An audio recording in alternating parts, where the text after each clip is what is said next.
This channel does not promote any violence, harmful, or illegal activities. All content provided by this channel is meant for an educational and information purpose only. নাতনিকে যৌন হেনস্থার অভিযোগ তারই দাদুর বিরুদ্ধে ইতিমধ্যেই police পদক্ষেপও করেছে। নাতনিকে যৌন হেনস্থা অভিযুক্ত দাদু, নাবালিকা নাতনিকে যৌন হেনস্থার অভিযোগ দাদুর বিরুদ্ধে। বারাসাতের ঘটনা, বারাসাতের এই ঘটনায় চাঞ্চল্য এলাকায়।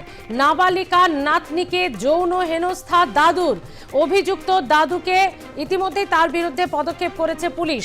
কথা বলবো, আমাদের সঙ্গে রয়েছে আমাদের প্রতিনিধি সত্যজিৎ চক্রবর্তী। সত্যজিৎ, অত্যন্ত নক্কারজনক বললেও বোধহয় কম হয়, কি ঘটেছে, কি অভিযোগ বাড়ির লোকজনের? সেটা একদমই ঠিকই বলেছো যে নক্করজনক বললেও কিন্তু কম হয়। দেখো, বারাসাত পৌরসভার 29 নম্বর ওয়ার্ডের মালিরবাগান এলাকা এবং নিরঞ্জন সাহা, যার বয়স 65, নিরঞ্জন সাহার যে নাতনি, সে আর কি নিরঞ্জন সাহার বিরুদ্ধে অভিযোগ যে সে তার নাতনিকে যৌন হেনস্থা করেছে। গতকাল দুপুরবেলা ওই নাবালিকার বাবা মা তার দাদুর কাছে রেখেই কিন্তু বাইরে গেছিল কাজে। এরপর সেই সময়ে বাড়িতে কেউ না থাকার সুযোগ নিয়েই এই নিরঞ্জন সাহা সে কিন্তু যৌন হেনস্থা করে নাবালিকাকে। এরপর যখন তার বাবা মা ফিরে আসে তখন নাবালিকা তার বাবা মাকে সমস্ত ঘটনা বলে। এরপর বারাসাত থানার দ্বারস্থ হয়, লিখিত অভিযোগ করে। পুলিশ যখন যায়, পুলিশ যাওয়ার পর কিন্তু এই নিরঞ্জন সাহাকে গ্রেপ্তার করেছে এবং কঠোর শাস্তির দাবিতে এলাকাবাসী নিরঞ্জন সাহার বাড়িতে সামনে দাঁড়িয়ে কিন্তু বিক্ষোভ দেখায়।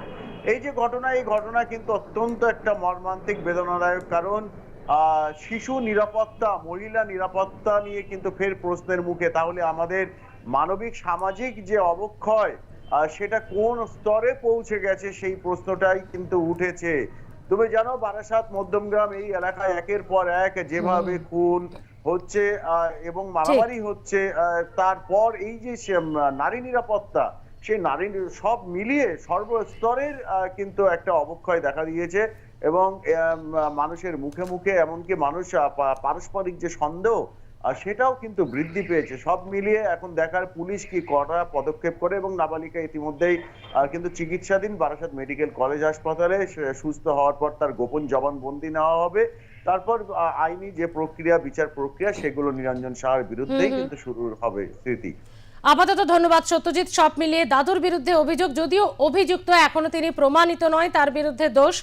অবশ্যই পুলিশ নিশ্চয়ই পুরো বিষয়টির তদন্ত করবে এবং তারপরই জানা যাবে অভিযোগ আদৌ সত্যি না মিথ্যে।